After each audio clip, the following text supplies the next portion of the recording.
السلام عليكم ورحمة الله وبركاته. ازيكم يا حبايبي، عاملين ايه؟ صلوا على النبي يا جماعة.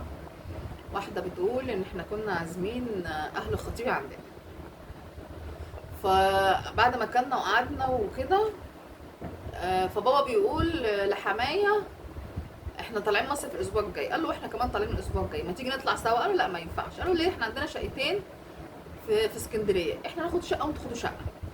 قال له لا ما ينفعش يعني كده. قال له طب خلاص هقول لك على حاجة، احنا علينا الشقة، وفر فلوس الشقة وانتوا عليكم الاكل. قال له خلاص ماشي. فبتقول بابا نزل اشترى اكل كتير قوي، يجيب 10000 جنيه، ان احنا انا واخواتي وهو بعياله. ما نعرفش بقى ان عياله متجوزين جايين بجوازتهم بعيالهم، ما نعرفش الكلام ده، احنا بنتكلم على الموضوع. بابا عمل حساب بقى فطار وغدا وعشاء، وجاب حاجات كتير قوي. ففي شقه فيهم هي اللي فيها التلاجة، اللي هي حمايه وحماتي هيقعدوا فيها. فبابا حط كل حاجه عندهم وطلع الشقه فوق. فلقينا تاني يوم بقى الصبح اخو خطيبي جاي بيخبط علينا، فبيقول له في ايه؟ قال له بابا بيقول لك هات نجيب فطار. فبيقول له ما انا جايب لانشون وجبن وحاجات تحت.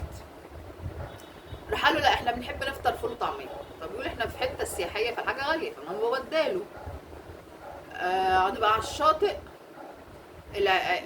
بيقول بقى اتفاجئت بعيال اخوه، اخواته المتجوزين جم بعيالهم يقولوا لبابا هات فلوس نجيب حاجات. طب ما انتوا لسه واكلين بقى، كل طلبات من بابا. فبابا متغاظ حتى لدرجه حماتي راحت قالت له ايه الاكل اللي ابتدى يخلص، عايزين اكل تاني. فبقول لها هو اللي عايزين اكل تاني؟ انا جايب في اكل كتير قوي يجي 10000 جنيه اكل.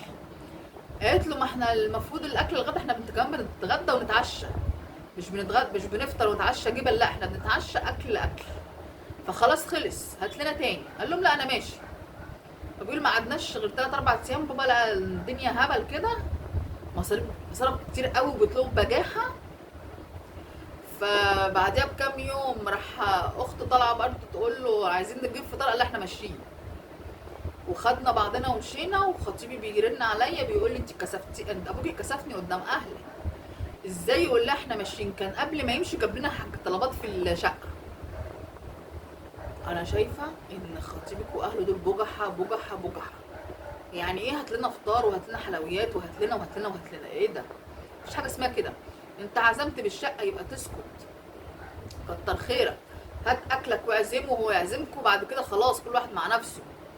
لكن هات فطار ولا بنحب ناكل كذا ولا ما بنحبش ناكل كذا، والغدا يتغدوا ويتعشوا بيه، لا دي قله ادب. انا شايف لا، بجاحه وقله ادب. وعيال واحفادكم يقولوا هات نجيب حاجات حلوه. هو خلاص بقى هو ده البنك؟ طب ما المصاريف دي كلها انا كنت جبت شقه وقعدت لوحدي فيها باشا، يبقى فين الفلوس اللي ابوك يوفرها؟ لا انا شايفه ان خطيبك بجح. لا بجح بجح بجح يعني. لا وما ابوكي ما يروحش معاهم في حته، هو يعني لا، كل واحد مع نفسه. هو جرب واتعلم، وانت ما تتكلميش وهو ما يتكلمش، وموضوع وانتهى مره وجربتها وخلاص. لكن ابوكي ما يطلعش معاهم في حته تاني. لكن كخطيبك انه يقول لك انتوا كسفتوني، ده انت تخزي عين الاثنين وتردي عليه. انت ما تسكتيش معانا سكتك كده ان انت على حق، ان هو على حق.